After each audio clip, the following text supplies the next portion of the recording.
Shah news में आपका इस्तकबाल है। ताज़ा तरीन खबरों के लिए देखते रहिए शाह न्यूज। నూతనంగా ఎంపికైనటువంటి చైర్మన్ వైస్ చైర్మన్ డైరెక్టర్స్ అందరికీ కూడా శుభాకాంక్షలు అభినందనలు తెలియజేస్తా ఉన్నా. ఈ రోజున కాంగ్రెస్ ప్రభుత్వం ప్రజా ప్రభుత్వం ఇందిరమ్మ ప్రభుత్వం ఏర్పాటైంది. ప్రజలందరూ కూడా గత ప్రభుత్వ పరిపాలన మారాలి, ప్రజా ప్రభుత్వం రావాలి, ప్రజల సమస్యలు తొలగాలన్నటువంటి ఆకాంక్షతోటి నూతన ప్రభుత్వాన్ని ఎంపిక చేయడం జరిగింది. అన్నప్పుడు రైతాంగమైన ప్రజలైన వివిధ ఆశలతో ఉన్నారు, మా సమస్యలు పరిష్కారమవుతాయి. ఈ సందర్భంగా మొట్టమొదటగా నూతనంగా ఎంపికైనటువంటి అధ్యక్షులకు, వైస్ చైర్మన్కు, డైరెక్టర్లకు నా సూచన తక్షణమే కరీంనగర్లో ఉన్నటువంటి సొసైటీ ముల్కనూర్ సొసైటీ వెళ్ళి రావాలి. ఫస్ట్ అధ్యయనం చేయండి. రేపు ఎల్లుండి వెళ్ళండి, ఒక రోజు కాకపోతే 2 రోజులు ఉండండి. ఆ సంస్థ ఈరోజున భారతదేశానికే అగ్రగామిగా ఎదిగింది. అశ్వత్థ వారి పేరే ఉండే ప్రవీణ్ కుమార్ రెడ్డి ఫాదర్ పేరు విశ్వనాథ్ రెడ్డి గారు. అంటే 40-50 సంవత్సరాల క్రితం ఎప్పుడో ఆ సంస్థ ఏర్పాటు చేస్తే ఆ సంస్థ ఏ స్థాయికి ఎదిగిందంటే రైతుల అన్ని సమస్యలు పరిష్కారం చేసే స్థాయికి ఎదిగింది.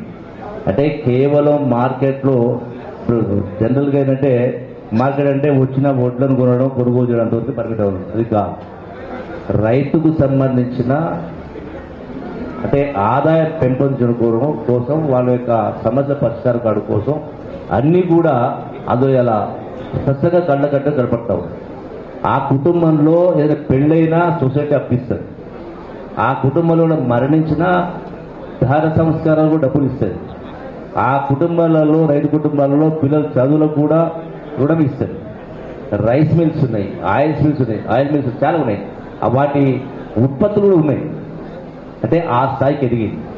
మరి ఈనాడు ప్రజాప్రభుత్వంలో రేవంత్ రెడ్డి గారి నాయకత్వాన ఇలా నూతనంగా ఎన్నికైతున్నటువంటి ఈ వ్యవసాయ మార్కెట్ కమిటీలు ఆ దిశగా ఆలోచన చేయాలి, ఆ దిశగా అడుగుపడాలా, రైతు సమస్య పరిష్కారం కావాలి. రెండవది, రైతులు మనం చూస్తూ ఉన్నాం, మార్కెట్లో వడ్లు కొనుగోలుకు వస్తే దండగ కొడుతూ ఉన్నాం. ఒక సామెత ఉంది, దండన కొంత, ధరణ కొంత, పాతంగముల కొంత, పాశాంల కొంత అని వివిధ రకాల నష్టం చేస్తూ ఉంటారు. అట్లాగే ఇలా కొనుగోలుదారులు కూడా ఎదురుతారు జనరల్గా 5%, 10% తరుగు తీస్తూ ఉంటారు. సో దీనిపైన కూడా శ్రద్ధ పెట్టాలా. ఎక్కడ కూడా ఈ ప్రభుత్వంలో శబాష్ అని పరిపాలన గొప్పగా ఉందనేటువంటి పేరు తెచ్చే విధంగా ఈ మార్కెట్ కమిటీ ఎదగాలని, మీకు మంచి పేరు తెచ్చుకోవాలని చెప్పి నేను అభినందిస్తూ, రెండవది ఈ రోజున చూస్తూ ఉన్న పత్రికల్లో, టీవీలలో ప్రజలకి ఏంటంటే అసలు ఏది నిజమో ఏది అబద్ధమో తెలియని పద్ధతిలో ప్రచారం జరుగుతూ ఉంది.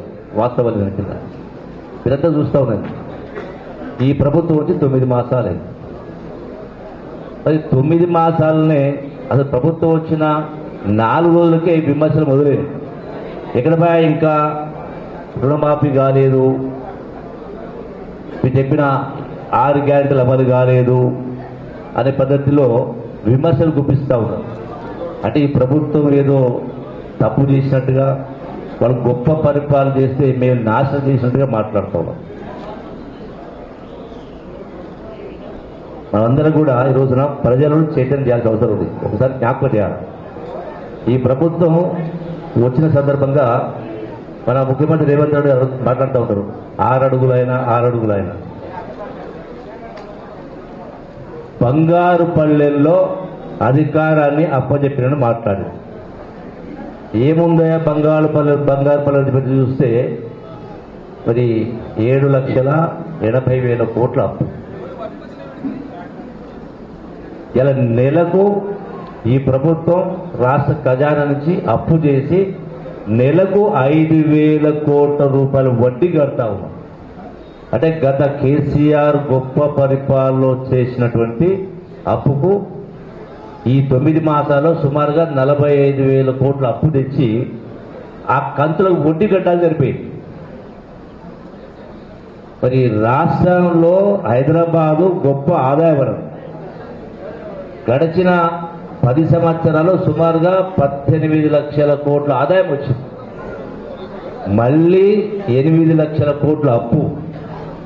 ఇది కాకుండా ఆ ప్రభుత్వం దిగిపోయే నాటికి 40,000 కోట్ల బకాయిలు బిల్లులు చెల్లించకుండా ఫైనాన్స్ డిపార్ట్మెంట్లో మురిగిపోయి, అంటే బకాయిలు చెల్లించిన 40,000 కోట్ల బకాయిలు ఉన్నాయి.